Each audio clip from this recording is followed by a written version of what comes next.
Let's now continue our conversation on ways to stem the spread of the coronavirus. We've been joined on the News at 10 by Dr. Franca Atto, a sociologist from the University of Lagos, to look at the issue of social distancing and what impacts that can have in the curbing of the coronavirus. Dr. Atto, thank you for joining us on the News at 10. The federal government and indeed many state governments have emphasized need for social distancing. How well do you think that this can actually help control the spread of the coronavirus?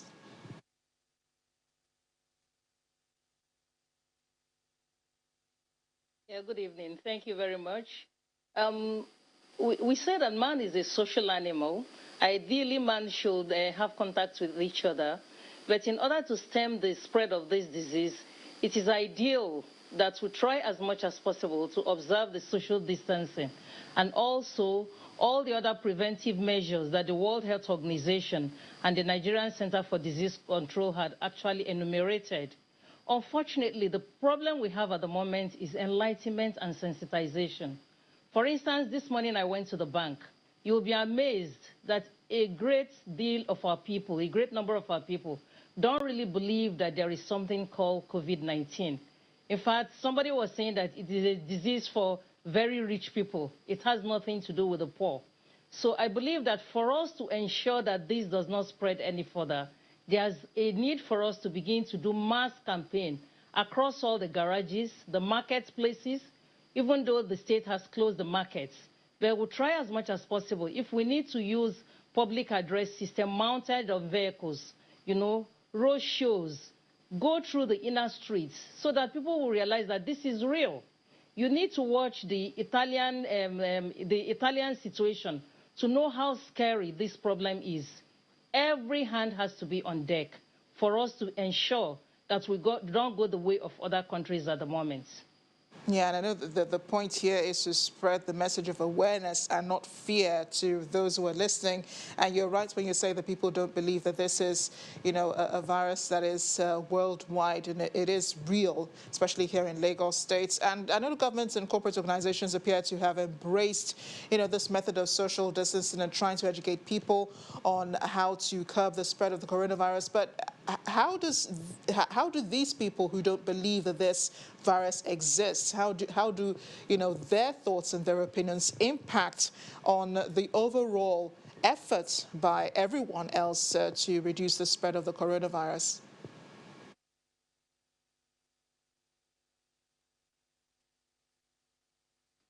Well, there are two ways, for instance.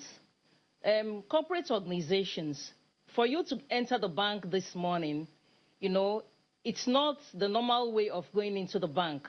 It's usually one person is admitted into the banking hall at a time, and then your temperature is taken. But then when I came in, I saw a very long queue, and there was no form of social distancing. In fact, I had to educate the security man at the door to inform him that you could do this in another way, give out numbers to all the people so that people could sit wherever they want to. Once your number is called, you could now approach the door. The door is open for you, and you go into the banking hall. And luckily, he was somebody who was, very, very attentive and then enlightened. So he did that immediately. But then there are other places where we might not have the opportunity to do that.